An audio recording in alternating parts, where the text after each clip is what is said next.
राधे राधे दोस्तों। जैसे कि आज की वीडियो हमारी भिन्न एवं दशमलव। तो भिन्न की एक डेफिनेशन है कि ऐसी संख्या जिसे p बटे क्यू के रूप में व्यक्त किया जा सके। p बटे क्या है? p बटे क्यू मतलब अंश बटे हर के रूप में, अंश बटे हर के रूप में व्यक्त किया जा सके। वे क्या होती हैं? वे भिन्न होती हैं। वे क्या होती हैं? भिन्न।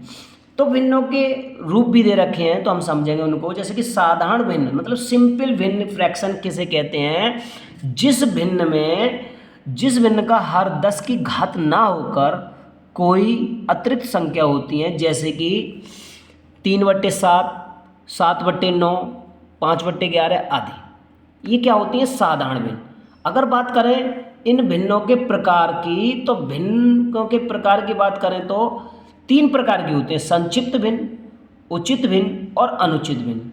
तो संक्षिप्त भिन्न की बात करें तो संक्षिप्त भिन्न में क्या है कि जिनके अंश तथा हर परस्पर अभाज्य अर्थात दोनों में कोई संख्या वैशिष्ट ना हो, जैसे कि 3/7, 4/11 मतलब अभाज्य हो। और अभाज्य के बारे में मैं वीडियो बना चुका हूँ। अभाज्य की कंडीशन होती है, अभाज्य की कौन सी कंडीशन होती है? 2 कंडीशन होती हैं अभाज्य की दोस्तों। कैसे? एक से और स्वयं से, और अन्य किसी से भी विभाजित ना हो, वे संख्या अभाज्य होती हैं।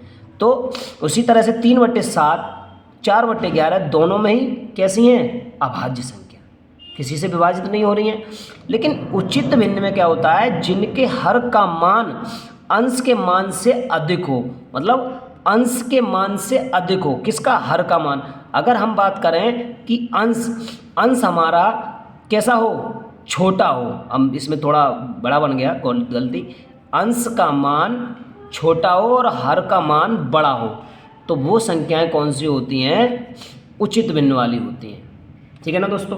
तो अनुचित भिन्न की बात करें तो अनुचित क्या है? अनुचित भिन्न वे हैं जिनका हर का मान अंश के मान से कम हो। इसमें इसके विपरीत हो जाता है कि हर का मान अंश के मान से कम हो। ठीक है ना। कहने का तात्पर्य है कि हर छोटा हो, वो संख्याएं हमारी कैसी होंगी? अनुचित। अब इसमें 2 भिन्न और हैं, उनको क्या कहते हैं? संयुक्त भिन्न और व्युत्क्रम भिन्न। संयुक्त भिन्न क्या है? जो एक पूर्णांक तथा एक भिन्न से मिलकर बनी हो, जैसे कि एक पूर्णांक हो, उसमें पूर्ण संख्या हो। अब जैसे कि किसी को ले लो, हम अगर लेते हैं, बात करते हैं, जैसे कि मेरे पास 2 सेब हैं। इन दोनों सेबों के मैंने 4 भाग कर दिए और एक सेब के भाग नहीं किए मैंने, मान लो सपोज दैट नहीं किया, पूरा सेब ले लिया, तो ये मेरा एक सेब पूरा हो गया।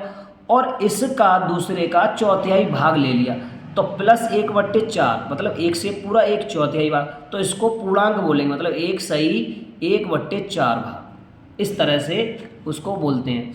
तो उसको बोलते हैं संयुक्त भिन्न। संयुक्त भिन्न से ही अनुचित भिन्न बनती है। अब व्युत्क्रम भिन्न क्या होती है? व्युत्क्रम होती है उसका विपरीत, जिस भिन्न के हर अंश व हर में परिवर्तित कर दिया जाए। जैसे 4/5 है, उसको का व्युत्क्रम कर दो, 5/4 हो गया। क्लियर? तो ये हमारा व्युत्क्रम के रिलेटेड है। अब बात करें दशमलव भिन्न की। दशमलव भिन्न की बात करें तो ऐसी संख्या जिसका हर 10 या 10 की घातों में ना हो, जैसे कि हो 2/10, 3/100, 1/1000 आदि।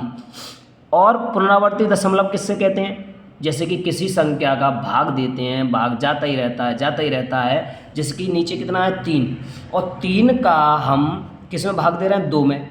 तो भाग तो नहीं जा रहा, लेकिन दशमलव लगा करके हम 0 बढ़ा लेते हैं और 3 6 18 देते हैं भाग, तो फिर 2 बचता है।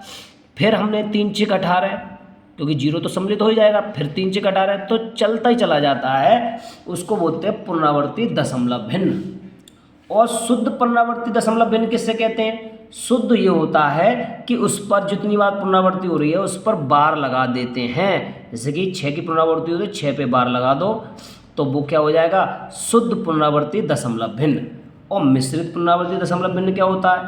मिश्रित ये होता है कि जिसमें भाग देते हैं, चला जाता है एक बार, फिर नहीं जाता है, फिर बार बार वही संख्या दोहराती रहती हैं, उन्हें बोलते हैं मिश्रित पुनरावर्ती भिन्न। ठीक है दोस्तों। अब कुछ सवालों की बात करते हैं। दोस्तों पहला सवाल है कि ये कह रहे हैं भिन्न है, कि 2 सही 1/5 प्लस 8 सही 4/11 का 1/2 मान होगा। तो ऐसे सवालों को हल करने के लिए पहले क्या करेंगे, ये मिश्रित भिन्न में है, इसको पहले मिश्रित भिन्न को हम बदल लेंगे उचित भिन्न में। तो उचित भिन्न में कैसे बदलते हैं कि नीचे की संख्या का गुणा, तो 5 दूनी 10 और 1 11, तो क्या लिखेंगे कि 11/5 प्लस, अब इसी तरह 11 88 और 4 92 और 92 बटे और ये आगे नीचे 11 और का की जगह लगा देते हैं गुणा 1/2।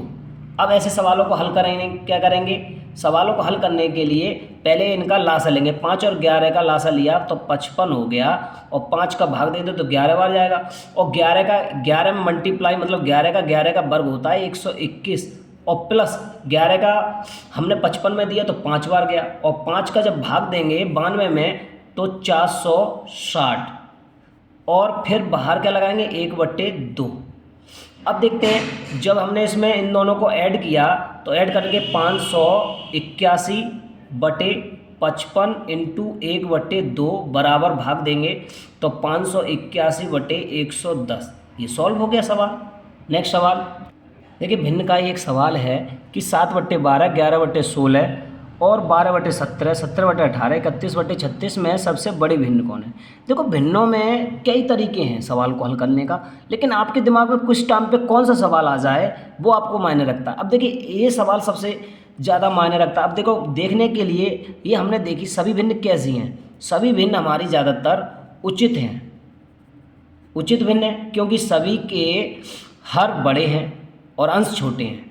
तो जब उचित भिन्न सभी हैं तो इनको हम जब हल करेंगे तो ज़्यादातर इनके अंतर से 7 और 12 का 5, जब हमने देखा अंतर सभी का समान आ रहा है, देखिए अंतर सभी में समान है, जब अंतर समान है तो हम जिसका बड़ा मान है वो हमारी बड़ी होगी, एक ही लाइन में क्वेश्चन, और जो छोटा है वो छोटी होगी। तो कभी कभार बहुत सिंपल तरीके से भी किया जा सकता है। नेक्स्ट सवाल देखिए, नेक्स्ट सवाल है क्या कह रहे हैं 2/3 4/9 5/6 7/12 का मासा क्या होगा। अब ये भिन्नों में मासा और लासा पूछ लेते हैं तो सबसे सिंपल यही तरीका है, क्या है, जब मासा पूछा जाता है तो मासा बटे लासा कर देते हैं, मतलब ऊपर वाली संख्याओं का मासा निकालेंगे नीचे का निकालेंगे लासा, ठीक है ना। और जब हमसे लासा पूछा जाता है तो लासा बटे मासा कर दिया जाता है। तो मासा मतलब होता है, क्या होता है मासा जब पूछा जाता है तो मिलने वाली संख्या। अब मिलने वाली संख्या क्या है हमारी इसमें वो देखते हैं, और लासा में क्या देखेंगे, लासा सभी का लासा निकालते हैं। अब मिलने वाली संख्या मतलब कॉमन, इसमें कॉमन कितना है, मासा एक ही आ सकता है इसमें कॉमन। और लासा, अब लासा निकालेंगे तो लासा निकालने के हम लोग जानते ही हैं, बचपन से करते आ रहे हैं, नहीं जानते हो तो वो देख लें, 3 9 6 12, तो 3 से विभाजित हो रही है 1 बार 3 बार 2 बार और 4 बार, फिर 3 से हो रही है। जितनी बार विभाजित होती है संख्या तब तक देते रहते हैं, ये डायरेक्ट 4 से दे दें, 4 12 दूनी 4 12 12 3 36, तो संख्या आ गई 1/36, तो ये क्या आ गया मासा। अगर हम इसी में लासा की बात करें तो अब 2 4 5 7 का लासा निकालेंगे तो लासा आ जाएगा 140, और मासा नीचे का मासा निकालेंगे, मासा 3, देखो 3 का भाग सभी में जा रहा है तो 3 हमारा लासा। इस तरह से लासा और मासा निकालते हैं। देखिए अगले सवाल की बात करें तो ये दशमलव में आ गया, दशमलव में 2.4 0.36 7.2, इसका हमसे क्या पूछ रहे हैं, मासा ज्ञात कीजिए। तो दशमलव को हम भिन्न में बदल लेते हैं, जैसे कि 2/4 है, 2.4 है तो नीचे 10 आ जाएगा, 36/100 आ जाएगा और 72/10। तो हम क्या करेंगे इसमें भी मासा और नीचे का लासा, तो इनका हमारा ऊपर निकालेंगे, मासा कितना आ जाएगा, देखिए 12 चौक 36, 12 का भाग सभी में जा रहा है, इसका मतलब 12 मिलने वाली संख्या 12 मासा। और लासा देखेंगे तो लासा में भाग मतलब 100 पूरा आ जाएगा। अब जब इसका भाग देंगे तो कितना आएगा 0.12, क्यों, क्योंकि हमें किस में दशमलव में ही तो निकालना है मान, तो 0.12 हमारा क्या हो जाएगा ये मासा। ओके थैंक यू, अच्छी लगी वीडियो, नेक्स्ट वीडियो में मिलते हैं। नमस्ते, तब तक राधे राधे। अच्छी लगी हो लाइक और सब्सक्राइब करें।